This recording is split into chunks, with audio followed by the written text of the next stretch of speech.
মোক বেছিভাগ ল'ৰাই কৈ থকা যে মোৰ গাৰ্লফ্ৰেণ্ড নাই আৰু ছোৱালী মোৰ পটাব ট্ৰাই কৰিলে নপৰে একদম চিম্পলি কথা এটা কওঁ ছোৱালী পটি যাব ঠিক আছে ল'ৰাবিলাকৰ কাৰণে এই ভিডিঅ'টো নিজক ভাল পাব শিকিবা ঠিক আছে নিজক মানে কেয়াৰ কৰিব শিকিবা নিজক ভাল পাবা নিজক চবেই ভাল পায় কিন্তু অলপ বেলেগ ধৰণে ভাল পাব লাগিব নিজক ভাল পাবা নিজক কেয়াৰ ল'বা ঠিক আছে নিজক ৰেছপেক্ট কৰিবা নিজক মৰম কৰিবা মই একদম সঁচা কথা কৈছোঁ একদম চিম্পলি কওঁ মোক ছোৱালী মানুহে যেতিয়া দেখা পায় ন এজন ল'ৰা তেনেকুৱা ধৰণৰ ন যে সি মানে নিজক লৈ মানে বহুত চিনচিয়াৰ মানে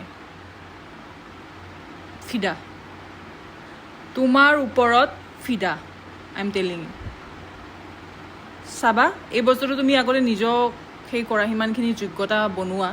তাৰপিছত তোমাক লৈ ফিদা হৈ যাব ছোৱালী ফিদা হৈ পটোৱাৰ কথাই নাহে নিজে আহি কিনে ক'ব মই তোমালোকৰ ফ্ৰেণ্ডশ্বিপ কৰিব বিচাৰিছোঁ